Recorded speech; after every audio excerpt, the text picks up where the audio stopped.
ظاهرة الأحلام دي غريبة جدا.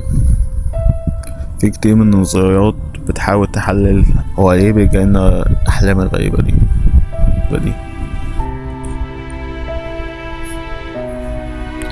في مثلا نظرية فرويد اللي بتقول إن الأحلام ده شيء بيكشف عن رغبات مكبوتة في العقل اللاواعي.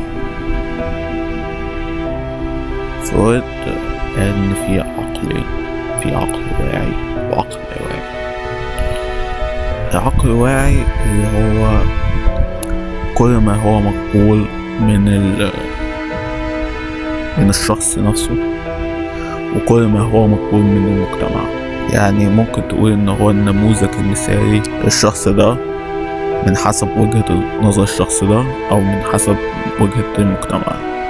اما العقل اللاواعي فهو كل حاجة الشخص ده كبتها عشان اهله قالوا له ده غلط وده صح، او هو قال لنفسه ده غلط او صح، او المجتمع قال لنفسه ده غلط او صح. فالاحلام هي عبارة عن وسيلة اخراج لكل الافكار دي، بس بدل ما يحس الشخص ان هو مذنب او هي دي افكاره الحقيقية.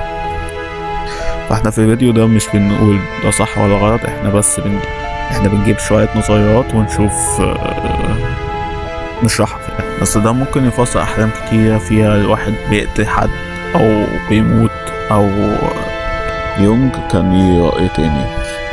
يونج عرف حاجة اسمها الوعي اللاجمعي.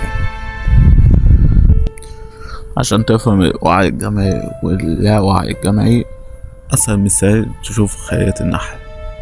لو بصيت لخلية النحل هتشوفها كائن كامل متجانس، تحسه انه هو انسان واحد،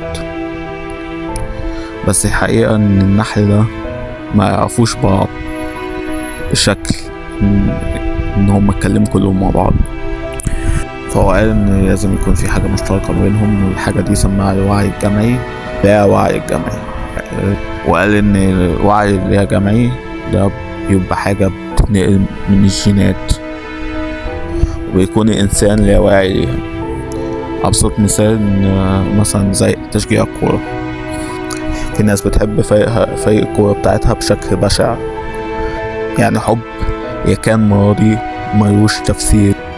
يونج بيقول إن هي رغبة لا واعية، الرغبة إن أنت تموت، تتضرب، تضحي بكل حاجة عشان تحمي الفريق اللي انت فيه او القبيلة اللي انت فيه او العيلة الصغيرة او الكبيرة اللي انت فيها. مع انه مش منطقي وضد برمجة الانسان ان هو يقتل نفسه او يضحي بنفسه، ضد رغبة الانسان نفسها. طبعا احنا مش بنقول هاي الافكار دي صح ولا غلط،